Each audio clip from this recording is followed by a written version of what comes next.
Velocitar.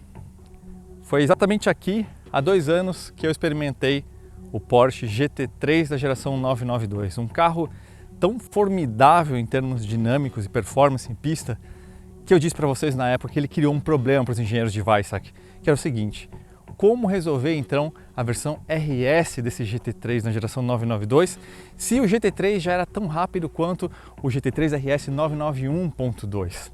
Eles teriam de entrar de cabeça numa receita macabra, algo tão extremamente motorsport no nível que a própria Porsche nunca tinha desenvolvido antes para um carro de rua. É exatamente isso que a gente tem aqui, meus amigos.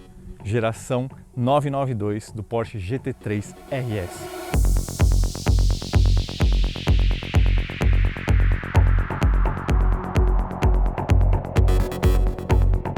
Um pequeno teaser para vocês. A 285 km por hora a gente tem quase 1 tonelada de downforce. Eixo dianteiro é 29 mm mais largo do que o próprio GT3. De dentro do cockpit, o piloto consegue ajustar a carga dos amortecedores em compressão e retorno e até mesmo o bloqueio do diferencial com e sem carga do motor. Tudo muito complexo, mas eu vou explicar para vocês com o maior prazer. Esse carro tem até mesmo o DRS para reduzir o arrasto aerodinâmico nas retas. Você consegue acreditar nisso? Esse é um carro que eleva o nível do conceito de que é um carro semipista, como o pessoal gosta de chamar, mas na verdade, na prática, ele é quase um semi-rua. É um carro de competição que tem alguns atributos suficientes para andar na rua. Mas mais do que isso, como a gente vai ver na sequência, ele eleva também o nível dos requisitos para a peça que está atrás do volante. Ele cria uma nova experiência, uma nova camada de experiência motorsport, requerendo de quem está conduzindo o carro entender um pouquinho mais essa parte dinâmica. E eu vou explicar isso para vocês com o maior prazer.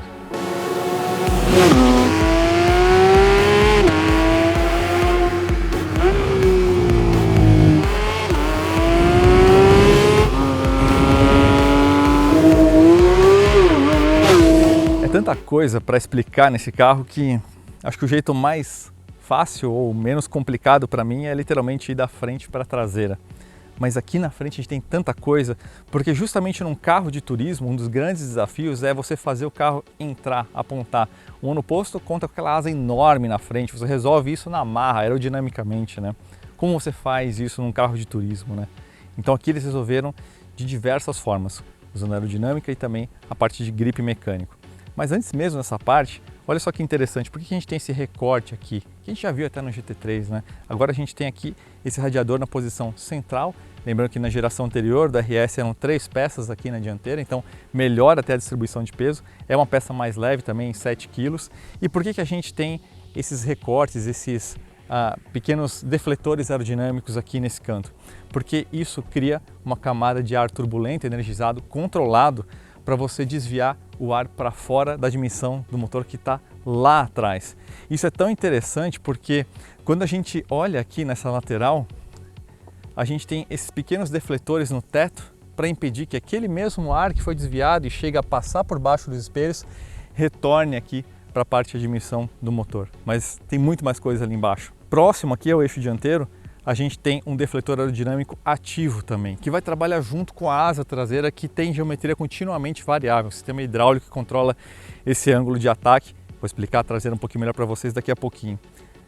Aqui a gente tem também toda essa parte de fluxo aerodinâmico para você ter o melhor escoamento. Então aqui você já começa a controlar o ar e vale lembrar, né, que essa região da caixa de roda ela é sempre muito turbulenta, gera lift também, né, sustentação aerodinâmica, você perde carga do pneu com o solo, então é por isso que essa parte aqui desse carro é tão complicada, né? Então você tem esse ordenador de fluxo aerodinâmico aqui, tem todos esses recortes para escoar esse ar que está aqui dentro e mesmo o paralama desse carro é recortado como um carro de competição. Ele não tem aquele fechamento clássico da caixa de roda, deixando ele ainda com uma cara mais de carro de Le Mans, porque é praticamente literalmente isso que a gente está olhando. Atrás dessas rodas de magnésio que fazem parte do Weissach Package, que a gente vai explicar daqui a pouquinho, a gente consegue ver freios de carbono cerâmica, 410 mm na dianteira, 390 na traseira. As pinças de 6 pistões aqui na dianteira, tem os pistões delas, são 6 evidentemente, 2 mm maiores, então o poder de alicatada aqui desse freio é muito maior.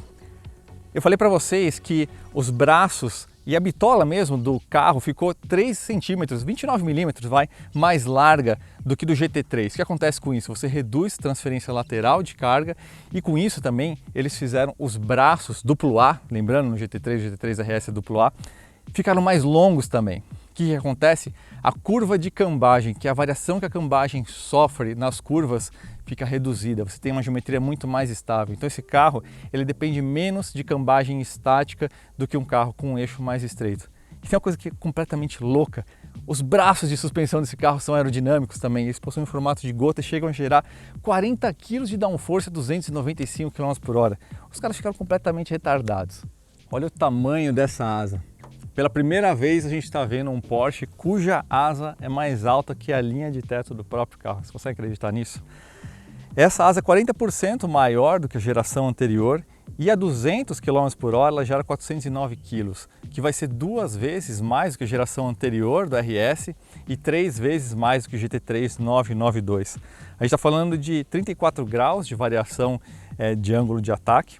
E é continuamente variável, então esse ângulo vai estar constantemente ajustando de acordo com a forma como você está guiando. Nas retas, lógico, o DRS pode até acionar automaticamente, mas tem vários parâmetros ligados à aceleração lateral, ângulo do volante, carga de pedal, justamente para você não acionar o DRS quando está numa curva de alta, por exemplo, que seria uma ação meio suicida.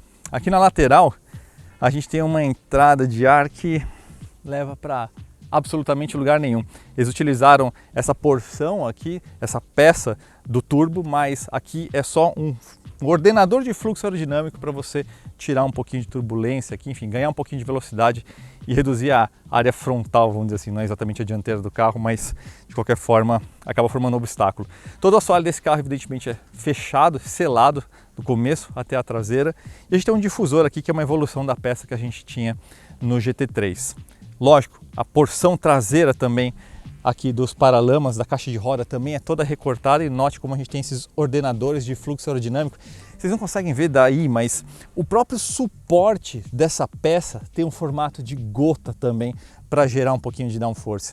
E esse suporte que eles chamam de swan neck, né, pescoço de cisne, é justamente porque essa aqui é a região que gera o downforce, né? Essa porção inferior é que causa a aceleração do ar, que por princípio de Bernoulli gera o diferencial de pressão que resulta na força descendente contra o solo, né? Que dá carga nos pneus. Quando você tem o suporte por cima, você livra toda essa área, então você ganha mais área útil gerando downforce, só que olha o tamanho dessa asa. É por isso que esse carro gera quase 1 tonelada de downforce em velocidade máxima. É uma coisa completamente absurda. 1.450 quilos aqui. Praticamente todos os painéis de carroceria desse carro são de fibra de carbono, né? As asas, teto, as portas, paralamas, tampa dianteira e traseira. Agora, se você tem 300 mil sobrando, e eu acho que dificilmente alguém que entra nesse jogo não vai ter, é indispensável o Weissach Package, até por uma questão de valorização no próprio carro, né? No pacote Brasil, inclusive, já está incluso no Weissach Package as rodas de magnésio que aliviam 8 kg, a gente tem gaiola de fibra de carbono, barras estabilizadoras de fibra de carbono. E lembrando que no GT3 RS as barras estabilizadoras são ajustáveis, tá? Em trabalho de oficina, você não faz on-board, mas você consegue ajustar a carga delas, bem como a altura do carro e todos os parâmetros de geometria de forma individual, né? Então, convergência, cambagem, altura do carro. E aí, então, a gente entra na dimensão principal, que é os ajustes on-board, que dão essa dimensão completamente nova, essa pegada motorsport na condução desse carro, né? O que se trata disso? Então você consegue ajustar a compressão e o retorno, a extensão dos amortecedores na dianteira e na traseira. Dependendo do dia, da condição de pista, do estilo que você guia, você vai levar isso para um lugar. E você vai poder experimentar no mesmo dia, na verdade, mudando o grip da pista, com o consumo de combustível do tanque. Tudo isso vai alterar a dinâmica e o balanço do carro, então você vai conseguir ajustar de forma fina nos amortecedores. É uma camada interessante, até porque quando a gente está num carro de rua, geralmente o que a gente pode fazer na pista é basicamente brincar com pressão de pneu, né? É um ajuste que não é o ideal, muitas vezes o certo seria mudar uma carga de mola, alguma coisa assim, mas aqui você tem essa dimensão adicional de você conseguir controlar a carga dos amortecedores. Então vou dar alguns exemplos para vocês. Quando está chovendo, por exemplo, e você tem muito menos aderência, a capacidade de transferência lateral de carga, ou longitudinal é muito menor. O carro se movimenta muito menos justamente porque você tem menos aderência no chão. Então você vai trabalhar com um carro muito mais macio, muito mais solto na parte dos amortecedores. Se você é um piloto que tem uma entrada de curva muito agressiva, o cara que chama com muita vontade na entrada de curva, talvez faça sentido para você deixar os amortecedores um pouco mais firmes na dianteira, na parte de compressão, para você não ter uma reação muito acentuada de rotação do carro. E vou dar um toque para vocês que vocês vão ver no onboard que esse carro ele rotaciona com muita facilidade. Então você não precisa nem chamar ele na entrada de curva, você simplesmente o conduz. Mesmo assim, tem sutilezas diferentes de estilo de pilotagem que esses ajustes vão fazer muita diferença. Um outro exemplo, você consegue ajustar até mesmo a atitude de entrada do carro na curva, brincando com o rebound, né? A extensão dos amortecedores na traseira, você conseguir controlar melhor o dive da carroceria, pondo um pouquinho mais de carga no rebound, na extensão do amortecedor traseiro. Se você passar um pouco da medida, você pode até causar o carro um pouquinho mais traseiro, porque o amortecedor vai começar a querer puxar a roda para cima, diminuindo a carga. Então, sempre tem um ponto ótimo, mas você pode até usar isso a seu favor, dependendo das condições. De repente, no fim do dia, você tem muito mais aderência, talvez valha a pena você aumentar um pouquinho a carga dos amortecedores, porque a carroceria vai rolar um pouco demais. E aí a gente entra na parte do bloqueio do diferencial, que é mais uma camada de motorsport no carro, que é algo fenomenal. Então o que a gente tem aqui? Você consegue ajustar o bloqueio do diferencial com carga do motor, que é o power, e quando você tira o pé, que é o coast, né? O coast vai definir a atitude do carro nessa parte do diferencial, do momento da frenagem até o momento do ponto de tangência, ponto mais próximo ali da zebra interna. Dali para frente, quando você volta a acelerar, quem vai definir a atitude do carro nessa parte de diferencial vai ser a configuração Power, tá? O que acontece? Se você é um cara que quer um carro que rotaciona melhor, que você consegue conduzir na entrada de curva com mais precisão, o que você vai querer é reduzir esse power o quanto possível. Só que para algumas pessoas isso vai deixar o carro meio desconfortável, ele vai começar a chamar mais para um lado para o outro, ele vai ter uma entrada de curva talvez um pouco mais agressiva. Então, lembra que eu falei do cara que é muito agressivo na chamada de entrada de curva? Às vezes o cara pode dar só um pouquinho mais de carga no amortecedor, mas dá um pouquinho mais de bloqueio no diferencial no coast. Para o quê? Para a roda interna ficar um pouquinho mais bloqueada, ela vai querer empurrar o carro um pouquinho mais em linha reta. Então quando você chamar ele não vai ter aquela rotação tão brusca e ele não vai querer perder a traseira com tanta facilidade. Então o coast vai definir justamente isso, a estabilidade, vamos chamar assim, do carro na frenagem em linha reta e é o momento de entrada de curva. Quem gosta realmente de carregar muita velocidade para dentro da curva vai querer reduzir ao máximo possível o coast antes de começar a brigar um pouquinho com o balanço do carro. O power, que é quando você dá motor no carro, é o bloqueio do diferencial com carga no motor, é basicamente o seguinte: você vai buscar usar o mínimo possível desde que a roda traseira interna à curva não distracione. Então numa curva para a esquerda vai ser a roda traseira esquerda que vai começar a querer distracionar se você tiver power de menos, né? Se tiver pouco bloqueio ali na parte do diferencial, tá? Quando você tem uma pista que tem mais aderência, por exemplo, vai ganhando emborrachamento, você vai precisar adicionar um pouquinho mais de bloqueio no power, senão o carro que vai ter essa aceleração adicional lateral, justamente porque a pista está melhor, vai perder carga, então ela vai começar a querer distracionar a roda traseira interna. Então você dá um pouquinho mais de bloqueio ali, dá um pouquinho mais de tempero, aí ele vai ganhar um pouquinho mais de tracionamento. Só que se você passa da medida e põe power demais, bloqueia demais, fala, cara, eu quero o máximo de tração possível. E sim, você vai conseguir com o máximo de power, de bloqueio aqui no eixo traseiro. Só que o que vai acontecer? O carro vai começar a querer sair de frente, vai ficar amarrado na saída de curva. Então, tudo isso é uma medida, é um balanço e essa camada de motorsport que esse carro adiciona que é algo fenomenal. A partir desse ponto, você não basta mais saber o que está fazendo no ponto de frenagem, entrada de curva, reaceleração. Com esse carro aqui você começa a entender um pouquinho mais da parte técnica, você começa a experimentar e de uma forma muito rápida, conduzindo enquanto você está pilotando, em vez de você precisar parar o carro e fazer o ajuste nos cliques do amortecedor, ou como eles fazem em carros de corrida, tirando o transeixo para ajustar o bloqueio do diferencial.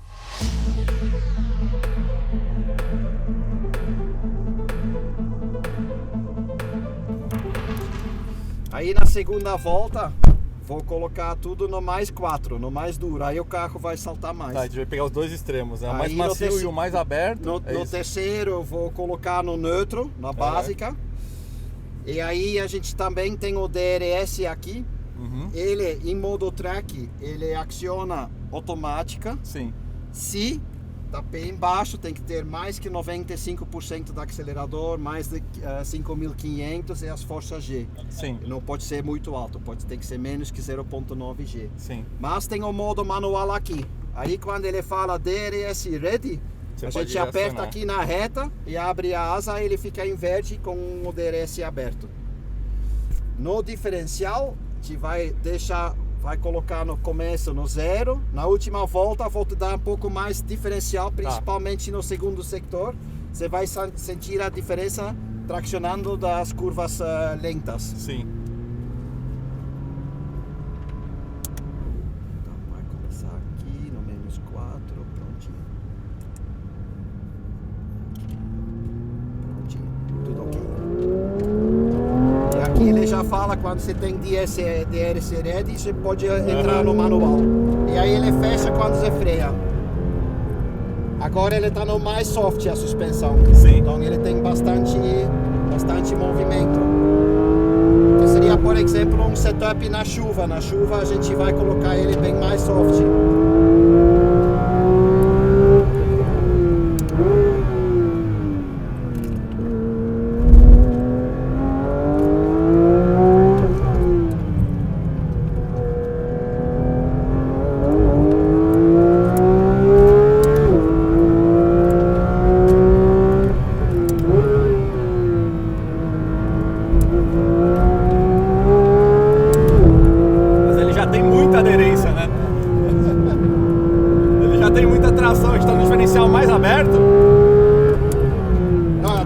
Lá.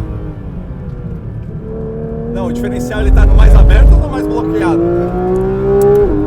Não, lá agora ela fecha e quando a gente aperta ou quando tá em reta ele abre automático. Não, eu tô perguntando do diferencial traseiro. Ah, o diferencial ele tá no 0 agora. Ah, e tem tração tá já, um monte. É, mas depois eu vou pôr um pouco. O rádio. O rádio caiu aqui. Ah, tá.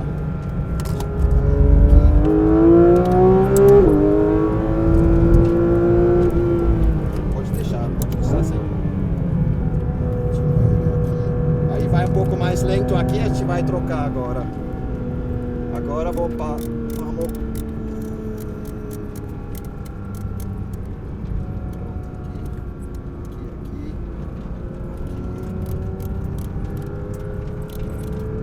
prontinho, vai embora. Pode abrir o DRS, vai embora. Acelera, acelera. E abre aí.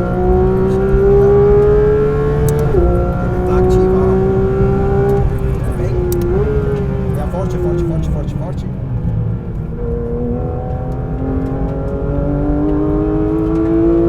Mas no mais duro ele tá saltando mais. Sim. Então tá muito duro pra agora. Copia mais mesmo.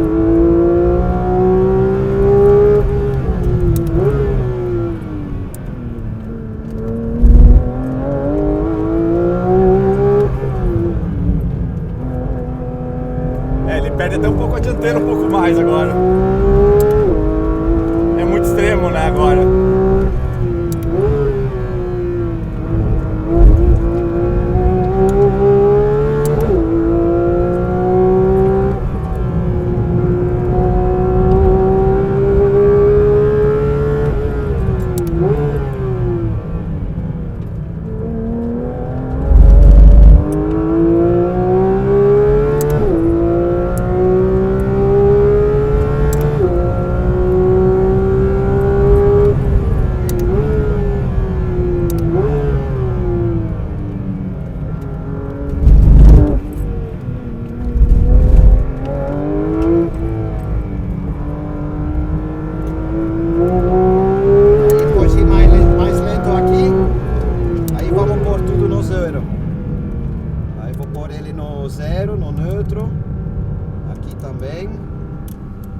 Tá, e aí quando a gente tá no segundo sector eu vou te dar mais diferencial. Tá.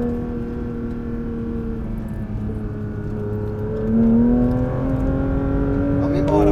Pode abrir DRS.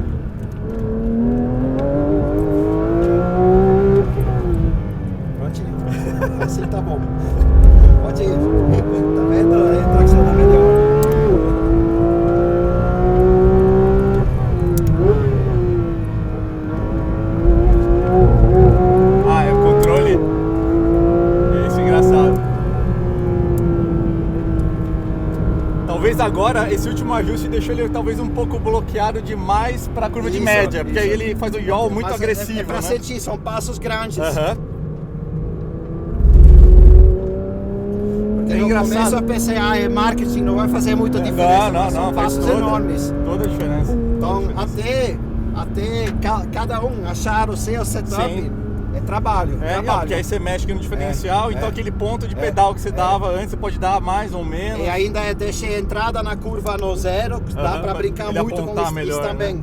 Aí na entrada, por exemplo, se você vai no menos, ele fica bem soltinho na entrada. Sim, eu prefiro trazer para dentro. Se bem que ele já tem a dianteira tão obediente já que ele quase não precisa. Aí, por exemplo, no teu caso, ele iria um pouco no negativo, no coast, por exemplo. Aí depende de cada um, entendeu? Um cara que talvez seja mais agressivo na entrada, talvez seja bom deixar um pouco de bloqueio no coast para ele ir para a roda e empurrar um pouquinho o carro, né? Legal, nossa, isso aqui é formidável. Eu, por exemplo, eu gosto que a traseira vem, eu coloco sempre um pouco no negativo. Sim, e aí você aqui é mais redondo, né?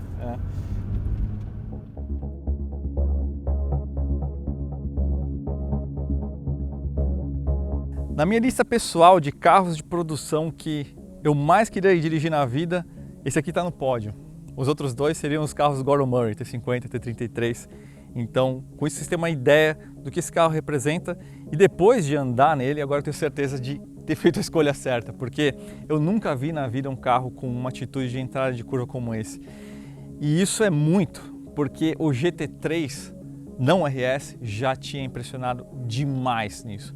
Aqui, eu tenho que repetir isso, eu nunca vi isso na vida, um carro com uma dianteira tão afiada a ponto de, a brincadeira é, você não esterça e não traz para dentro, você pensa, só aquele ato reflexo de preciso chegar no ponto de tangência e o carro já começa a trazer para dentro.